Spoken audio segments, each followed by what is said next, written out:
Chers amis résistants, bonjour. Nous sommes aujourd'hui le vendredi 25 juillet. Et à l'heure où je vous parle, la pétition recueille 1 921 000 suffrages. C'est-à-dire qu'elle atteindra aisément les 2 millions de résistants, de citoyens en ce pays.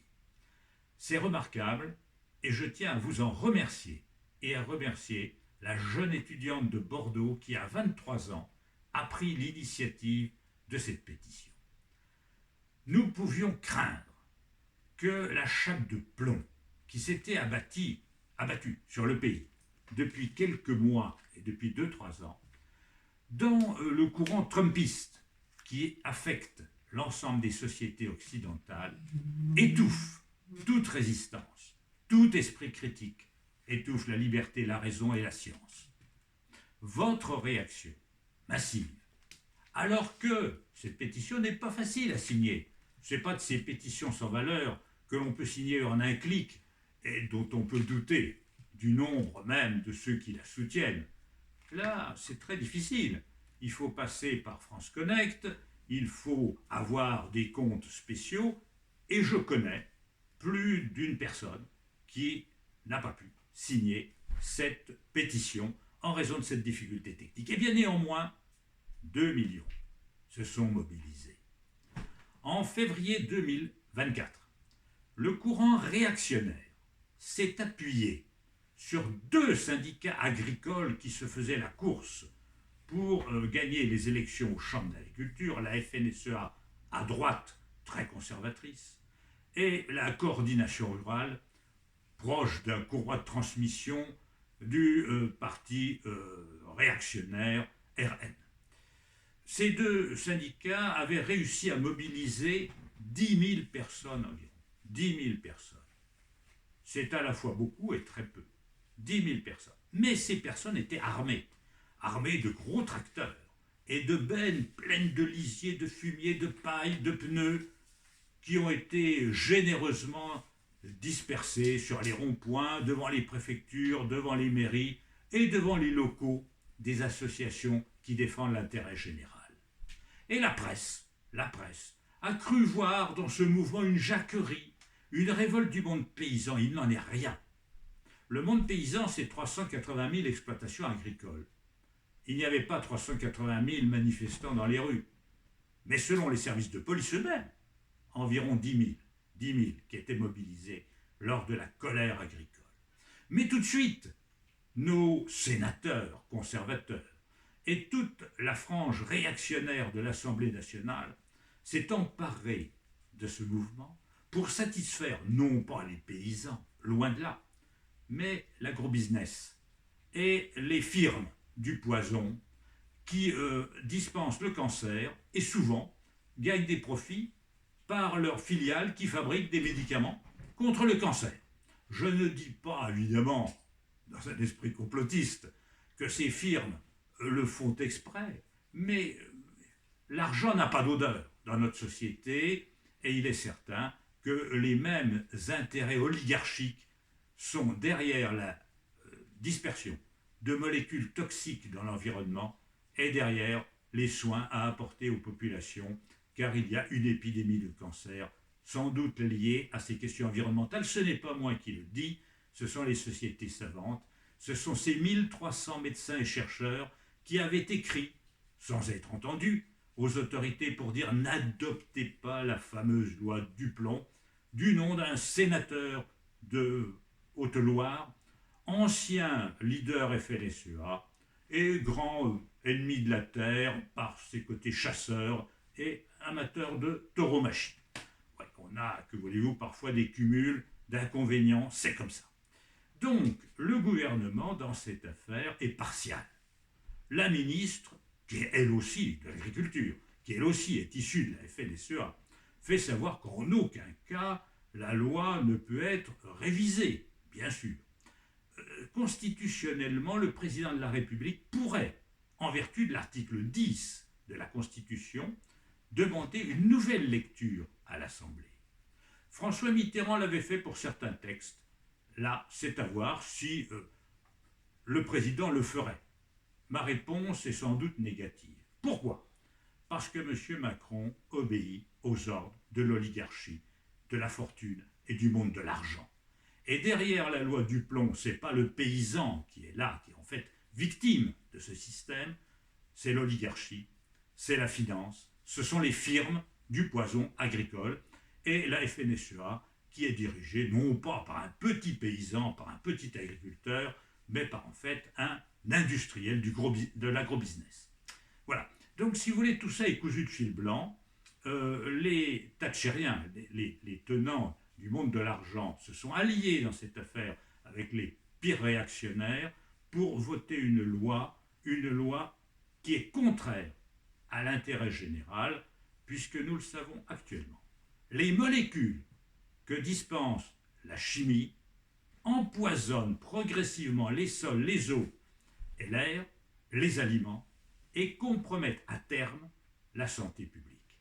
Parce qu'un jour, on se rendra compte qu'on a dispersé des poisons qui sont rémanents dans l'environnement, dont on ne pourra plus se débarrasser et qui, pendant des générations, compromettent la vie sur la planète. Tout ça pour permettre à quelques intérêts et à quelques filières de faire du fric, de l'argent sale, de l'argent en empoisonnant la planète. Donc, si vous voulez, la révolte des citoyens est légitime. Que font nos ministres? Ils oublient les principes fondamentaux de la République. J'entendais, relaté par la presse, que le ministre garde des Sceaux demandait au parquet, au procureur, de veiller à réprimer les atteintes qui concerneraient les parlementaires qui ont voté la loi Duplon. Or, les attaques contre les parlementaires existent, mais c'est l'inverse. Ce sont les parlementaires hostiles à la loi Duplon qui ont été agressés. Je citerai entre autres Mme Delphine Batho, dont la permanence a été agressée, comme les locaux de certains partis politiques, Europe Écologie Les Verts à Toulouse, ont été attaqués par des commandos de nervis agricoles qui ne représentent jamais que quelques dizaines de personnes. Ce n'est pas le monde paysan qui s'oppose à l'écologie. Un paysan intelligent est écologiste, car il sait qu'il doit vivre avec la nature et non contre la nature. Mais ce sont quelques nervis manipulés et assez obscurantistes qui exercent ces violences, qui intimident tant ou qui plaisent tant à nos réactionnaires. Et le ministre manque aux obligations de sa charge. Je lui rappellerai ce principe, ce socle premier de notre civilisation: les hommes naissent et demeurent libres et égaux en droit. Et toute violence, quel qu'en soit l'auteur et quelle qu'en soit la victime, doit être également réprimée. Il serait en effet intolérable qu'une personne soit agressée pour ses opinions, quelles qu'elles soient, même si elles étaient contraires aux miennes. Ce n'est pas admissible. Mais ce n'est pas admissible que des commandos agricoles saccagent des locaux associatifs, attaquent des permanences d'élus et même des personnes. Cela est intolérable et il est minable, de la part de ministres de prendre parti lâchement ou par choix idéologique pour un camp contre l'autre, au-delà et en violation des lois fondamentales. La répression doit atteindre également tout agresseur, quelle qu'en soit la victime. Dans une société civilisée, c'est comme cela que l'on raisonne. Mais voyez-vous, l'esprit trumpiste, qui est en fait un néofascisme, affecte toute la frange droitière de la politique. Et quand j'entends certains ministres s'exprimer, je me dis que vraiment, la démocratie est en danger, puisque ceux qui seraient présumés devoir la défendre en sont les fossoyeurs. Donc, si vous voulez, cette affaire est très révélatrice. Mais je remercie l'opinion publique de se réveiller, de montrer qu'une résistance existe et qu'on n'est pas dupe de la propagande que l'on veut nous imposer sous sa forme extrême, quand les milliardaires achètent des médias pour conditionner les gens, je vois dans d'autres domaines d'ailleurs, Et je vais en dire quelques mots, mais ça prouve que vous êtes capable de résistance. Alors, merci à la jeune femme qui a pris l'initiative de cette pétition et merci à vous qui l'avez signée. Le gouvernement, par ailleurs, annonce des régressions sociales pour le budget. Il ne faut pas que l'État s'endette. C'est ce que vous entendez à longueur d'antenne sur les radios, les télévisions, dans les médias où il y a des influenceurs de ce côté-là. La dette naît tout simplement d'un fait très simple. Les libéraux ont donné tous les profits au privé et ont laissé toutes les charges au public. Comment voulez-vous que le système fonctionne? Ce n'est pas possible. Les seules économies qui ont réussi dans l'histoire ne sont ni celles qui assèchent tout par un totalitarisme, une centralisation bureaucratique, ni celles qui, comme actuellement, donnent tout aux firmes, aux multinationales, aux entreprises privées. Il faut une économie mixte dans laquelle l'État conserve une partie des profits de l'économie. Et comme je vous l'avais indiqué déjà une fois, à titre d'illustration, un simple exemple, il faut récupérer l'argent des autoroutes. Des cadeaux ont été faits à certains intérêts privés dans des contrats léonins, des contrats iniques qui ont transféré au privé des sommes qui devraient revenir à l'État. Si on reprenait le contrôle de certains secteurs de l'économie, il n'y aurait plus à s'interroger sur la dette publique. Il n'y aurait plus de dette publique parce qu'il y aurait les moyens de financer les hôpitaux, la justice, l'école, la police, la gendarmerie, la protection de la nature. Voilà. Donc parce que l'État, mais c'est vous l'État. Louis XIV pouvait dire l'État c'est moi. En démocratie, l'État c'est vous. C'est vous quand vous allez vous faire soigner. C'est vous quand vos enfants vont à l'école. C'est vous quand vous saisissez les tribunaux. C'est vous quand vous avez besoin de l'administration. C'est vous quand vous percevez vos retraites et que vous êtes couvert par la sécurité sociale. La puissance publique, c'est ça. L'État, c'est vous. Et quand on vous dit que l'État doit se serrer la ceinture, c'est à vous que l'on veut étrangler. C'est vous qu'on veut étrangler. Donc n'écoutez pas la propagande des thatchériens. Ils mentent. Ils mentent pour défendre des intérêts privés. Quant à la croissance, elle n'existe déjà plus. Depuis une quinzaine d'années, on a atteint le pic d'énergie que nous pouvions utiliser. Je ne rentre pas dans les détails. Donc, si vous voulez, la décroissance, c'est un fait. Mais la décroissance, voyez-vous, elle ne doit pas être sadomaso. Je ne suis pas de ceux qui vous appellent à un ascétisme triste, sinistre, déprimant. Il faut une croissance qualitative, c'est-à-dire qu'il faut que vous viviez mieux, que vous ayez plus de moyens d'aisance, mais en même temps, il faut comprendre que ce n'est pas le toujours plus qu'il faut viser, c'est le toujours mieux. Et ça, voyez-vous, ça gagnerait à être pensé.